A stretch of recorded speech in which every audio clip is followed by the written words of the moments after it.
Hello everyone and welcome back to another episode. Today we're going to talk about Diablo 4's quarterly update, and it is the quarterly update of September. It's a pretty new news. You might have seen it from others or not, but it's like 1 week old or something like that. It is written by the game director Luis Barriga and also the lead system designer David Kim. And it's actually quite interesting because we are going to talk about 3 different main topics. We're going to talk about the skill and talent system. We're going to talk about the sorcerer's enchantment system. We're going to talk about in-game progressions. And don't worry, I'm going to skip over to the article. We're going to read the article together because it has a lot of information. It's like really huge. And if I should like write down all the notes that is important, it would basically be like just write down the whole article. So why not just go through it together? But I'm just going to give you like quick information now, and then you can either sit down with me and watch the rest of the video with me, or I'm just gonna give you the main topics now and you will be like, okay, thanks for the updates, see you in 2022 when the game is actually coming out. It's probably 2022. But first of all, we're gonna talk about skill and talents, and they're gonna talk about a bit about this ancestral, demonic and angelic power system again.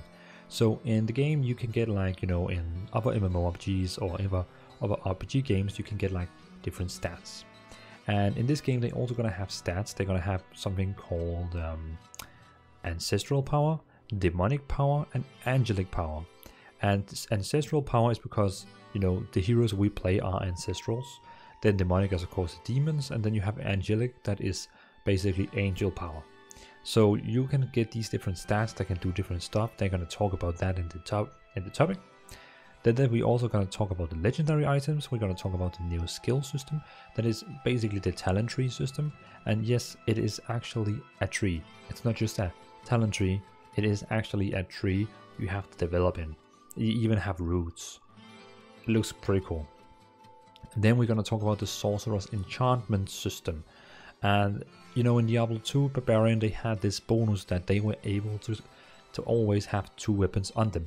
You can always switch between 2 weapons as a barbarian, and that's pretty cool. But in Diablo 4, sorcerers are also getting a bonus now. So barbarian can probably still, as you can see in the trailer that is running just over there, barbarian can still use 2 weapons at the same time. They can like switch between them. But sorcerers is also going to be able to use they're also going to use something very unique. They're going to have enchantment. Basically, you can enchant your spells so they get stronger, looks different. So even though you're just a mage, like a spellcaster, you are now also able to change your spells and make them stronger, different. So no sorcerers in this game is going to be the same. The same with barbarian. No barbarian is going to be the same, because someone probably want to have a big two-hand sword, and then on the back they want a shield. You always have these 2 different weapons you can like mix and match. The last topic we're going to talk about is in-game progression system. So now we talk for 3 minutes about just what we're going to talk about. So let's head over to the article and let's go through it together. Trust me, this is going to be juicy, so I hope you have your tea and your popcorn, and let's go through it. So here we are, Diablo 4 quarterly update September 2020 by Luis Barriga and David Kim. And it's not very old. It's from September 29. I was just like thinking about how I should do this, and I thought this would be the best idea to go through it with you guys, and first tell you about the main topic so you can leave if you don't want. Well, if you want, so on. So let's go to it, and let's read it. Let's see what it is. Hello and welcome to a new installment of our quarterly update of Diablo 4 development updates. We enjoy hearing your thoughts on our last block and have followed many of the discussion it kicked off within the community. It's very encouraging for us to hear that you appreciate the steady update cadences and the behind the scene looks at our early work. We are also excited by all the positive reaction we're seeing to the art, cinematics and addition of the open world gameplay to Diablo franchise. The team has poured over a lot of constructive feedback regarding the current direction of itemization, and we're looking to give you an update on item later in the year. Some of the progress we made will speak directly to the question we've seen raised in community, so stay tuned. I couldn't be more excited to share the details in today's update. Our lead system designer David Kim will take us a deep dive into the ins and outs of the new skill and talent system. We are currently playtesting the new system and early feedback is super promising. I hope you enjoy it, and as always we'll be following conversation on our forums as well as other community sites. Thank you all for continued feedback and support into this journey as we make the game. So cheers for that, and let's go through it. So first of all, we have skill and talents. Today we're going to take a look at skill and talents, a topic many of you have asked about. But first, a quick update on things we shared in our previous development blogs. Ancestral, demonic and angelic powers. To begin, some of you let us know that the fantasy of ancestral, demonic, angelic power just isn't cool enough in the current version of the pitch. Dvalin noted, another problem we identified was the ratio of effort to reward. For example, in order to gain specific minor bonuses, players would most likely have to carry around several extra pieces of gear, each with different amounts of ancestral, demonic, angelic power on them. You would then need to constantly calculate each of the power levels of those items and compare it with the overall power. It felt like an exclusive amount of bookkeeping for the player. Wow, okay, I agree, that sounds pretty heavy. However, one thing we really liked about the system was the gameplay of managing stats in meaningful ways to hit certain bonus thresholds that then make your item better suited for the playstyle you're going for. We need some more time for iteration, rework here, and look forward to sharing more itemization in our next quarterly block. That's cool. I like updates on items. Legendary items. We are exploring, well, it's kind of sad, but I was actually expecting this title here to actually, have something about the topic, but they're just, they're basically saying that, okay, we hear you, our system, probably like maybe sucks a little bit. Well, then we have legendary items. We are exploring some big changes in this space for two reasons. We agree with the feedback that character powers is currently too dependent on items. We plan to put more of the player's power back into the character to make build choices more impactful rather than have the majority of player power coming from the items they have equipped. That said, it's important that we strike the right balance so that itemization choices always feel meaningful. 2. We also had very mixed team feedback regarding core itemizations. We were currently looking at how to best differentiate our various item qualities. For example, should magic quality items have higher effects stats than rare items? You can expect to hear more about legendary items in our next block. Okay, so they are telling us they are coming with updates about ancestral items, demonic items, angelic power items, and legendary items. So basically they are confirming we are hearing you, but we don't have anything for you yet. We're just saying we hear you, but yeah, it's coming. Then we have the new skill system. And as Lewis mentioned, we made some major changes to the Diablo IV skills and talent system. We've been reading through a lot of comments from the community and agree that the talent system needs more depth.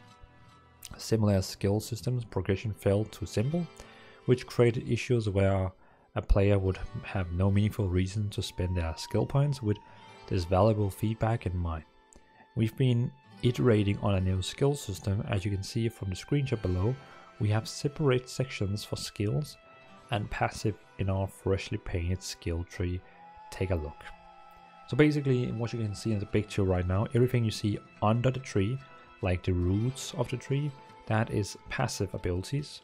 And everything you see in top of the tree, well, not everything, but almost everything, you can see the active spells is the one with, like a square around it, like a, like a square.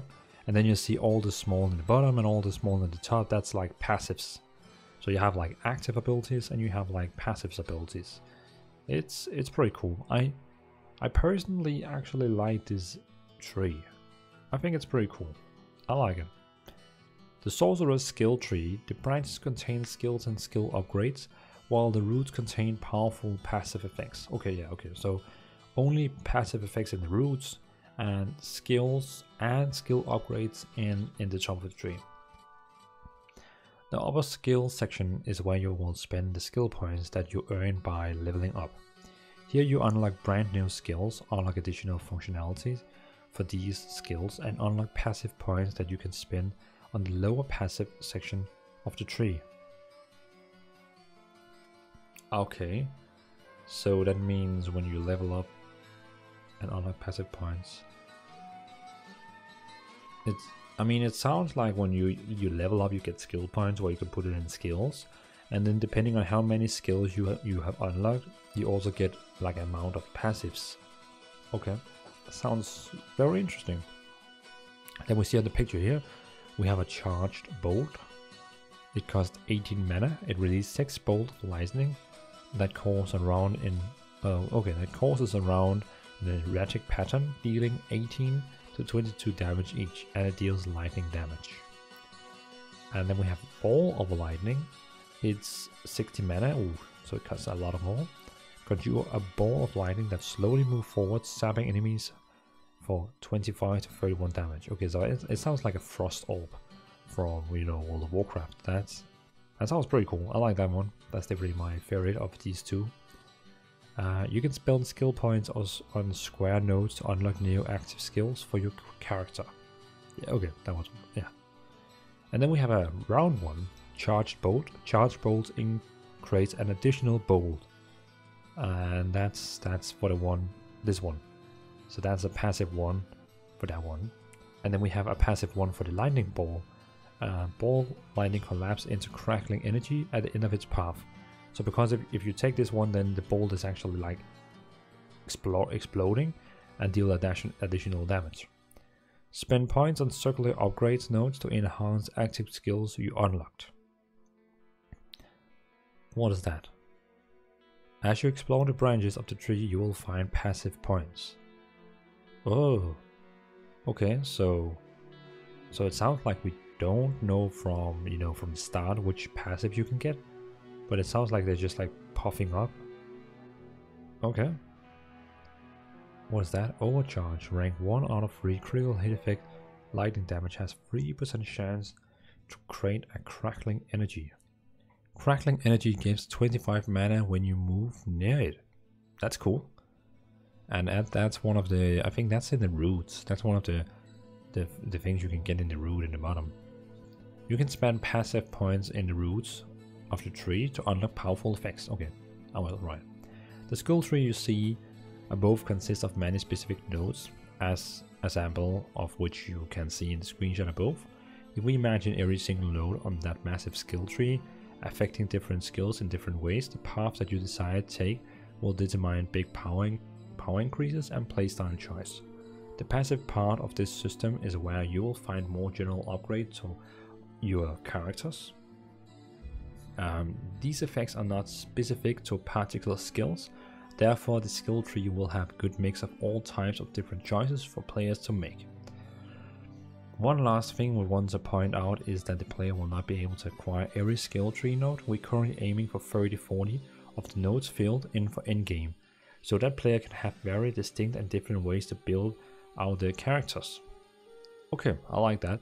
So first of all, from everything we have written so far, is that I really like that items is not going to be the main call on how you are. You know, they in Diablo 3, your items is probably, it's like your items is meta. But I like in this game, it's going to be your half hero, half items. And then I really like that you cannot get everything in the skill tree. You can only get like 30 to 40%. And then you're still missing out on 60%. But of course, you can probably like risk pick and, you know, go over the other if you want. But still, no hero is going to be able to be the same almost, because there's so many different ways. And of course there's gonna be people who's like, oh, I want this because this is meta. But you know, I don't like metas, I'm just like, I play what I like. So I'll always just like build my own path or something like that. But in all, I think it sounds pretty cool, this system. I liked it. I like it. Sorceress enchantment system. So that's the bonus system that sorcerers are getting. Many of you might remember the Barbarian's unique arsenal system, the ability to carry and smoothly swap between multiple deadly weapons, which greatly increased the power. We've also been exploring unique class mechanics of other classes. The main goal for us here is to have every unique class specific mechanics in Diablo 4. We have this goal because Diablo is a kind of game where many players try out different builds or classes, especially during seasonal play. We believe that unique classes mechanics with very different strength and playstyles compared to other classes will make exploring the different classes and playing the game much more fun. For the sorceress, we've been trying out the enchantment system. This is how it works. So basically we can see here that it shows all the active spells in one window. So basically you can see all the active spells of the sorceress.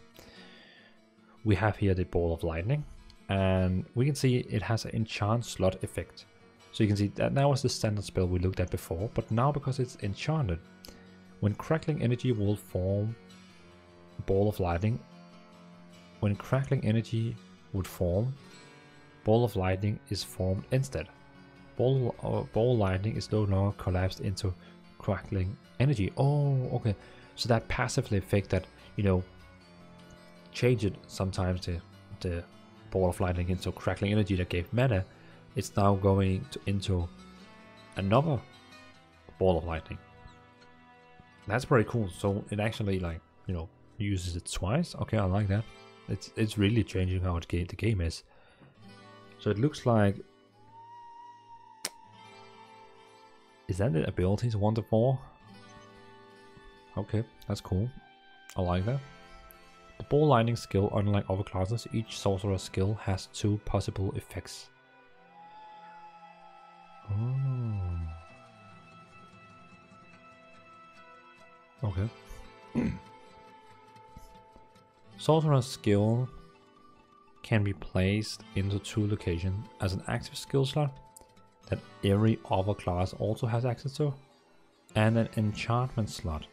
If you place a skill in the enchantment slot, you can no longer use it as an active skill, but your character instead gains a secondary bonus power.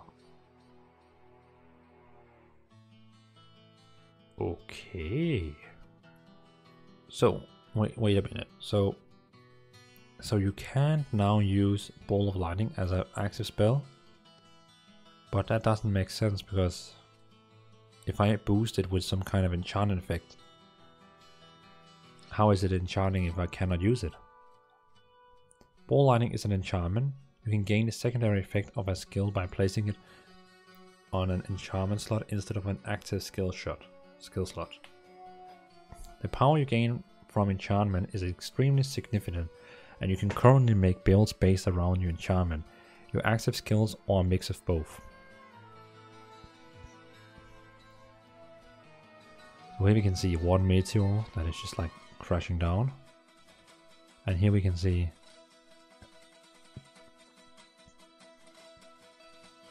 meteors like falling down randomly.